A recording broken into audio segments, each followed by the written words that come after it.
तर नमस्कार मंडळी, मी आहे सुशांत. आता कालच्या ब्लॉग मध्ये तुम्ही बघितलंच असन का आपले सगळं मित्रपरिवार घेऊन आपण निघालो होतो नाणेघाटला. आता नाणेघाट तर फिरून झाला होता आणि आता आपण निघालो होतो जीवदन शेजारी असलेल्या रिव्हर्स वॉटरफॉलला. आणि लांबूनच जीवदन किल्ल्यावरती असलेलं दुःख तर असं दिसत होतं ना का जसं कोणी कापूसच पिंजलेला आहे. आणि ते बघून तर आम्ही डायरेक्ट पळत सुटलो होतो. आता आम्ही तर खरं आलो होतो रिव्हर्स वॉटरफॉल बघण्यासाठी बरं का, पण हा नजारा बघितल्याच नंतर रिव्हर्स वॉटरफॉल लांबच राहिला. आणि मग सगळ्यांनी आपापले फोन काढले आणि इथं असलेले हे आमाप दरी आणि अफाट असलेलं जंगल ते ना आपल्या कॅमेऱ्यामध्ये कैद करायला जमले. आता म्हटलं इथून रिव्हर्स वॉटरफॉल पाणी तर वर येते, दुसरं काय वर येते का नाही पाहू. एक कागद फेकला तो तर काय वर नाही आला, पण गावात फेकलं ते वर आलं भाऊ. आता दरीच्या किनारी धिंगाणा घातल्याच्या नंतर आम्ही सगळे निघालो रिव्हर्स वॉटरफॉल कड. आणि इथं आल्यावर कळलं की याला रिव्हर्स वॉटरफॉल कशामुळे म्हणते, कारण जेव्हा खालून वार येतं ना तेव्हा धबधब्याचं पाणी खाली न पडता डायरेक्ट वरती येतं. आता इथं आल्याच्या नंतर आम्हाला एकच कमी बसली होती, ती म्हणजे पावसाची, आणि ती पण या रिव्हर्स वॉटरफॉलनी पूर्ण केली. आता सगळ्यात आधी इथं आल्यानं नाचून धिंगाणा घातला, त्याच्यानंतर मस्तपैकी फोटोशूट केला. बाकी मग पोराला असं कोणी कोरडं दिसलं का त्याला धरायचे आणि पक्क बिजू काढायची.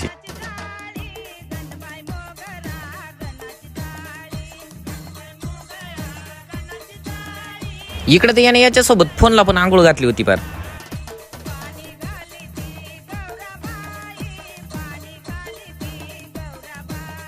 बाकी मग हाय रिव्हर्स वॉटरफॉल आणि आजचा ब्लॉग कसा वाटला तो कमेंट करून एकदा नक्की सांगा.